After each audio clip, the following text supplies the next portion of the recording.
Hi, my name is Sarah and my channel is knottygnome Crafts. Welcome! Today's video is going to be another edition of Friday Sews. If you are unaware, the hashtag Friday Sews was started by Jen of Today in Jen's Sewing Room, and it's a community hashtag where we can share what we have been working on during the week, what we're going to work on next, and just talk a little bit about life. So in my video today, I'm going to be talking about 3 finished projects. I'm going to share about what I've been working on, and then I have a few plans coming up. And then I also have a little bit of life at the end of the video. Before we get started, I am wearing my Love Notions Rhapsody blouse that I made in November, and then I'm wearing this shawl made out of handspun from Hello Yarn, and the pattern is called Red Katana, and I'll try to link it in the description box. So today's video, I have a little comparison review to start off with.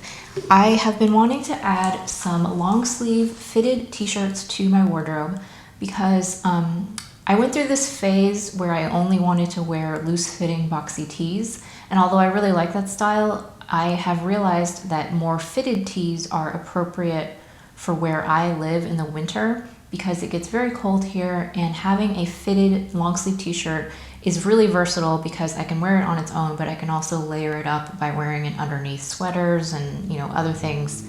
So I really do not have very many fitted t-shirts in my wardrobe. They're mostly the boxy ones. So I've been wanting to kind of remedy that and add a few more items that I can just layer more during the winter. So I have these 2 patterns in my stash. I have the Jennifer Lauren handmade Gable top, which is actually on my Make 9 for this year. And then I also fairly recently purchased the Sew Over It Work to Weekend ebook, which includes the Edie top and dress. And the 2 tops are relatively similar because they're both fitted t-shirts with longer sleeves, and then they have boat necks or slash necks or whatever you want to call it. It's that kind of, like even wide neckline. And I really wanted to make both of them to compare the patterns and see which one that I liked better and figure out going forward which one that I would want to make more of. So that's what I did. So actually, before we get into the actual reviews, I'm just going to talk briefly about both of the fabrics. So I used 2 different cotton spandex jerseys from my stash, but they are from different places and they are different fabrics, but they have the same fiber content. So both are 95% cotton, 5% spandex. And the Gable top, which I'm going to talk about first, that one I used a charcoal gray fabric that I got from knitpop relatively recently. I had 2 yards of it. And the other fabric that I used has been sitting longer in my stash. It's from fabric.com, and it's a kind of a pale blue color. Now the fabrics, although they have the same fiber content, they did feel pretty different. The blue one is a little bit of a heavier, sturdier fabric. And I actually made a different, a t-shirt out of the same fabric, but in a different color. And that t-shirt has like held up super, super well. Like it just feels really high quality in the hand. And it's very beefy and sturdy. But the thing about this fabric is that it's not super soft. It's not the most comfortable fabric to wear, but I do feel like it's very durable. Whereas the gray fabric is a little bit thinner and it has almost a brushed feel to it. It's much softer. It feels more like a worn-in t-shirt. It also seems very high quality. I would imagine that the blue one would last longer because it's beefier, but the other one's softer and more comfortable to wear. So those are my notes on the fabrics. Very similar, comparable, but just a little bit different. So first, let's talk about the Jennifer Lauren handmade Gable top. As I said, it was number 8 on my Make 9. I actually finished 8 of the 9 things that I had on my Make 9 list this year. I'm not going to do all 9 because I just don't feel like working on my 1960s coat right now, and I don't want to force myself to do it because I know that if I force it, I'm just going to mess something up. So I just put it aside for now, and I'll pick it back up when I feel like it. And at first I was disappointed about that, but I'm like, you know what? I made 8 of the 9 things on my Make 9 list, and that has never happened. I think the most amount of things that I've ever finished before in a Make 9 was like 3 or 4. So I'm going to call that one a win. So anyway, like I said, this was the 8 out of 9 things on my Make 9 list. And for the sizing, I chose the size 8 and the AB cup size. So Jennifer Lauren Handmade usually does cup sizes, but like for every individual cup. But because this is a knit fabric, I think that's why she has like A, B, and then C, D, and then she might have larger sizes. But they are paired together, and because it's a knit, that was totally fine with me. Regarding pattern alterations, I did shorten the sleeves by 4 inches because I did find them to be quite long. Now this pattern does have different sleeve length views. You can do short sleeve, 3/4 sleeve, long sleeve, and then I think you can also have a contrasting longer sleeve. I just did the plain long sleeve, and shortening the sleeves by 4 inches was absolutely perfect for me regarding the length. So for other pattern alterations, I knew that probably both of these tops were going to be too long for me, but I wasn't sure by how much. So I just cut them out as is the first time, and then I ended up removing 2 inches. I cut 2 inches off of the bottom, and then I hemmed it 1 inch. So I did shorten it quite a bit, and I have modified the pattern since then, so that next time it'll be the proper length. And then finally, for pattern alterations, the pattern suggests that you wait to finish the neckline until you can try it on and like see where you prefer it. So I did end up lowering the center front where that slash is by 1 5/8 inches, so quite a bit lower. And then I also lowered it 1 inch in the back. And I did also transfer those changes over to the pattern so that next time it'll be accurate. So the other thing about this pattern is that it comes with 3/8 inch seam allowances, which is my favorite seam allowance for knits. I just think that it's the right amount to go through my serger and to be accurate and also like easy to put together. And I also did not really follow the instructions in regards to, well, I followed the instructions for the neckline, and then after that I just constructed it like I would construct any t-shirt. Like I put the sleeves in flat, and then I sewed the underarm and the side seam all in one go, and then I hemmed it.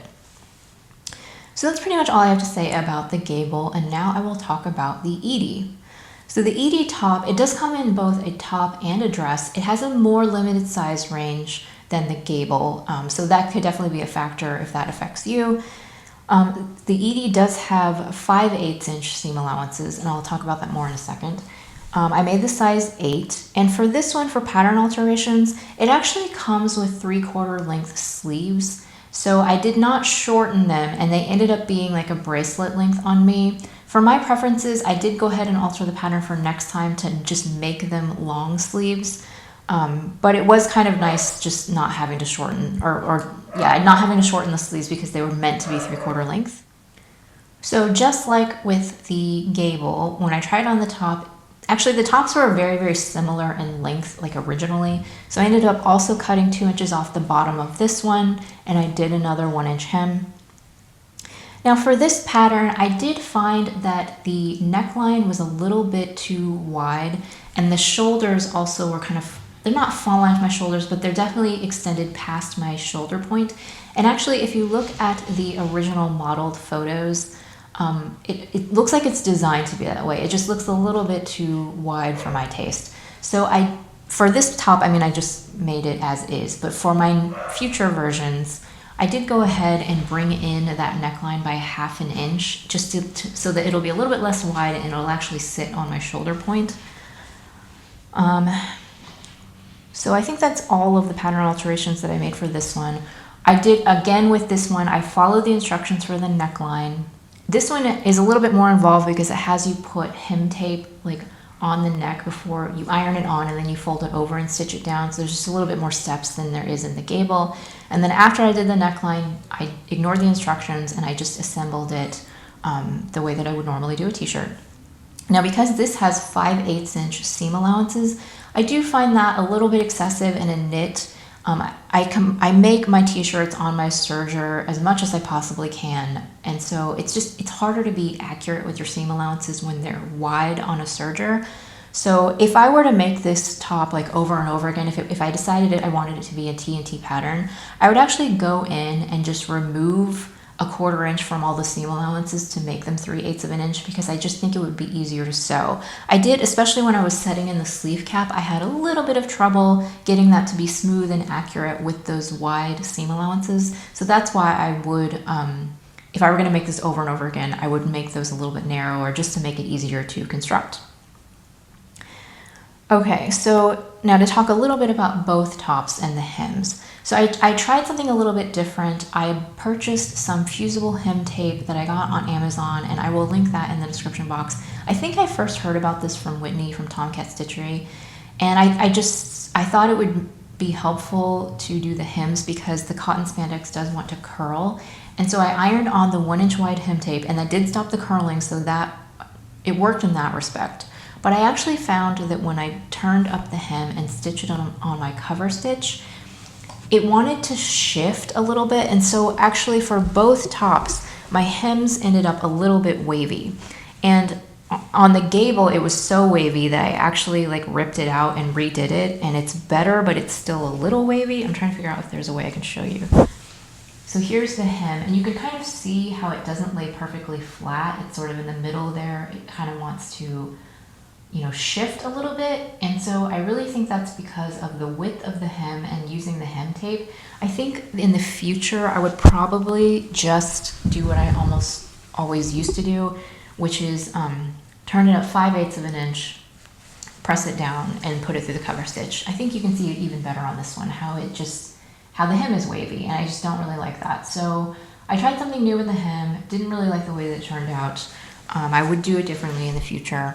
But yeah, I did that for both of them, so I thought I would go over that detail. Now, down to the verdict. I will hopefully by now have inserted some clips of me wearing both of these tops. And actually, like, I expected going into this that I was going to have a clear preference for one or the other, and then that would be my go-to boat neck tee from now on. But I actually like them both. And I think that they're different, which I know I'm getting really into the weeds with this, but I do feel like they're different and they serve different purposes. So the Gable top is curvier, so it fits more closely to the body and the waist, whereas the Edie is a little bit straighter through the waist. And because of the neckline differences, the Gable has that slash neckline and the Edie comes a little bit lower and it has the boat neckline. I just feel like they have different looks. I feel like the Edie is a little bit sportier looking because of the more boat neckline and the straighter fit through the waist. It just has a little, like, almost sort of like a nautical feel to me, and more of like a summery sort of feel. Whereas the Gable is just very, very feminine and almost more like vintagey with the slash neck and the very, very fitted nature of the top. So I really do feel like they're a little bit different. And I do like both of them. I don't really prefer one over the other. Let me know in the comments which one you prefer, because I did ask on Instagram and it was very split. Like, people had strong opinions of one or the other. And so there didn't really seem to be a consensus of like, this one's better than this one. So yeah, I like both of them. I do think I'll probably make both of them again. They are both going to be really helpful in my wardrobe as far as what I was saying in the beginning about wanting tops that are fitted and that I can layer. So yeah, that was my experience with my boat neck tops, and I didn't expect to come out of this liking both and not having a clear favorite, but that's where we're at. So after I finished my boat neck tops, my serger was set up for sewing knits, so I just decided to keep going with that, and I did go ahead and start my little red dress project, and I will have a full video of that coming up the week of Christmas, so I'm not going to mention any more about that. But after I cut out my little red dress, I actually had quite a bit of fabric left over from Fabric Mart. It was the cotton modal spandex jersey that's been in my stash since 2018. And lately, I've really been trying to, if I can, utilize the fabric and, rather than putting it back in my stash and then having to figure out what to do with it later, I've been trying to just go ahead and cut something else out and make it up, because if you think about it, like, my machines are already set up to work with that fabric, and so I might as well just make something else while everything's like conveniently all set up, and then I can get that fabric out of my stash. So I went ahead and cut out the Simplicity 9385 top. I was not originally going to buy this pattern, but then I've seen so many versions on YouTube and Instagram. I think that T from Crumpets Tea of Sewing has made one. I think Simply Delilah has made a few. The Twilight Stitcher has made at least one. And the pattern just seems really versatile and really lovely. So I'm like, you know what? I really want to try that pattern. So I made View C, which has the turtleneck. It has, it does not have the puffy sleeves, but it is cuffed. and then it's a cropped version with a hemband. So I did size down in this one. I went down to a size 6. My normal Big 4 pattern sizing is a size 8. But when I watched T from Crumpets Tea and Sewing, her video, she had mentioned that this pattern has a bit of a dropped shoulder and that it's meant to be a very loose fit. And when I looked at the finished garment measurements, I think for the size 6, the finished bust was like 38.5 inches, and I have a 32-inch chest. So that was going to be plenty of ease, and because she said the shoulder was slightly dropped, I wasn't worried about it being too tight in the shoulders. So I went ahead and sized down to the 6, and I think that that was the perfect decision. Really happy with how that top fits. So unfortunately, I have not had a chance to take photos of me in this top yet, but I will show it to you here, and then if you want to see what the finished top looks like, make sure that you follow me over on Instagram, because I will be posting photos there. And of course, I will also have modeled video and photos when I do my December makes, but that's of course going to be coming up in a few weeks. So as far as pattern adjustments go, for long sleeves, I typically have to shorten the sleeves 3 inches on Big 4 patterns, and this was no different. I just shortened the sleeve 3 inches, and that was perfect. I really like the length of this top. It is slightly cropped, I would say, but it sort of like hits me, like the band goes over the waistband of my jeans, and it kind of sits there, and it doesn't ride up or anything. It's just very comfortable. So it's cropped, but it's not too cropped, if that makes sense.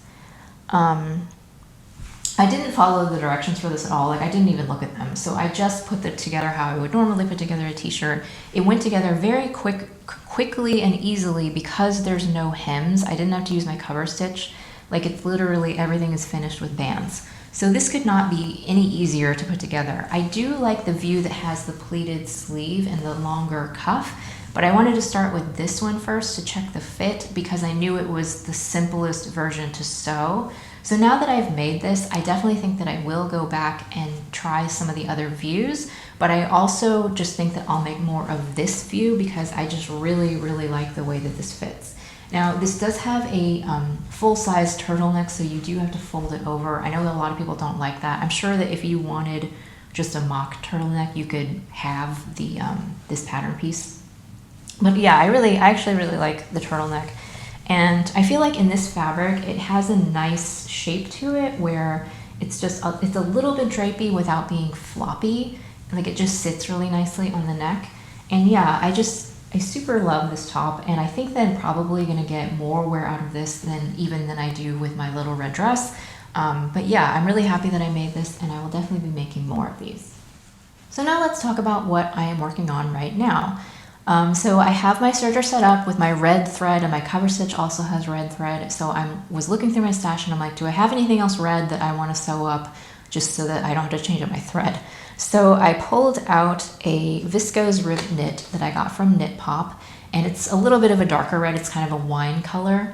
And I decided to cut out a True Bias Nico top. Now, I've made this several times before. I made the version that is sleeveless, and then I also made the dress version with the long sleeves. This is actually my first time that I'm going to be making the long sleeve turtleneck version, but like I said in the very beginning, I need more long sleeve fitted tops, so I went ahead and cut that out, and I have not started sewing it yet, but I'm hoping to actually get that sewn up today. So that's the project that I'm working on right now. And then the next project that I think that I'm going to work on is something for my husband. So my husband, I've mentioned him before, and he's not into fashion, he's not into clothes or anything, but for someone who's not really into clothes, he is very, very picky about his clothing. So he actually told me a few months back when I asked him if he wanted me to make him anything, he basically informed me that he didn't need any more clothes, so he didn't want me to make him anything. And I'm like, okay, then I won't, like, more for me. But I noticed the other day that I had made him 2 pairs of men's Hudson pants from True Bias. I made him these pants like probably in 2017. It's been a while, and he still wears them, not that often, but just for like lounging around the house. And I noticed that they're just so old that they're like, baggy and saggy, and they have like paint on them, and like, I just thought, I really think even if he says he doesn't need it, I think he could really use a new pair. And he doesn't really like to wear sweatpants or joggers. Like, he doesn't wear them outside the house. But everybody deserves and could use a pair of lounge pants just for like hanging out around the house because they're comfortable. So I pulled out this cotton spandex French terry that I got from knitpop in this olive green color. And I'm actually a tiny bit bummed because I was going to make something for myself out of this. But I think that I will go ahead and use this to make him a pair of men's Hudson pants. And yeah, hopefully he'll appreciate them, and he'll just have something cozy and comfortable that he can lounge around in that doesn't have paint on it. So that's when we work on it next. Okay, so to finish up today, I just had a couple of life things that I wanted to talk about, and one of them is craft adjacent. So a lot of you probably don't know this about me, but I got into decorative planning a few years ago. And if you're not familiar with what that is, it's like, you know, basically just using a planner, but you put stickers and washi tape and use colorful pens and markers and stuff just to make it look pretty. And I got into that as a hobby. I really enjoyed doing it. And then the whole pandemic thing happened and I just kind of fell off of planning. And so pretty much for this whole year, I really haven't been doing it. But we're coming up at the end of the year, we're going to start a new year, and I've just decided that I really want to get back into doing planning because I have found that when I was using a planner, I was just so much more, like, I was able to hold myself more accountable for like getting things done. Like, there's just something about when you write it down on a checklist and then you can check off when you've done it. It just, for some reason, that makes me more likely to actually do the things that I'm supposed to do in a day. So I really wanted to get back into planning, and the decorative part of it is what keeps me in the planner, because if I just had pen and paper, I did actually try to do that for a little while this year, and I fell off of that because it's just kind of boring to look at. You open up your planner and it just has writing in it. It's just way more fun to look at when it's like it looks pretty and there's stickers. So I went ahead, and I'm not done yet, but I'm still working on setting up a planner for use in 2022, and I've moved into my B6 Traveler's Notebook. I got this from Foxy Fix. I don't think they're open anymore, but I actually have an embarrassing number of these notebooks that were quite expensive. So it's another reason why I just have all of these supplies on hand, and I do want to try to use them if I can. And I won't go through this whole thing, but yeah, I've just been working on setting up my planner, and I've gone ahead and printed off some inserts just to, you know, kind of start planning now, just to sort of get back into it so that when the new year starts, I'll be ready. And yeah, I'm really actually quite excited about it. I've been watching more planning videos on YouTube again, and that is the first thing that's been going on with me this week.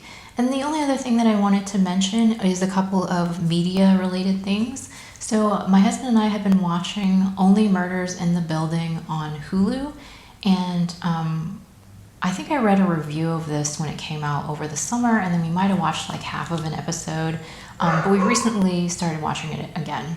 And I'm really enjoying it. It has Steve Martin, Martin Short, and, oh, what's her name? Selena Gomez, which is a weird combination, I admit. But the whole thing is it's a comedy, and it's basically, it's kind of a parody of true crime podcasts like Serial. And I'm just really enjoying that aspect of it because I have listened to way too many true crime podcasts. So I really identify with it in that way. And I'm not finished. I think we've only made it through like episode 4 or something. But yeah, I'm just really enjoying watching that show. It's kind of a lighthearted comedy, and it's only 30 minutes long, so we usually watch it over dinner. And then the other thing that I am listening to right now is I used to have an Audible subscription. I canceled it because I just wasn't listening to any books. But I had purchased the book Norse Mythology, and it's written by and narrated by Neil Gaiman. And I basically just want to listen to anything that Neil Gaiman reads because his voice is just so soothing and so interesting to listen to. And I've really been enjoying listening to his book, which I think is just kind of a collection of Norse mythology stories that he's telling. And yeah, I'm really, really loving it. So I will put links to both of those in the description box if you were interested and wanted to check it out. So that's all that I have for you today. Thank you so much for taking time out of your day to watch my videos. I appreciate it so much. If you enjoyed this video, I hope that you'll hit the like button, and please consider subscribing to my channel. I will see you next time.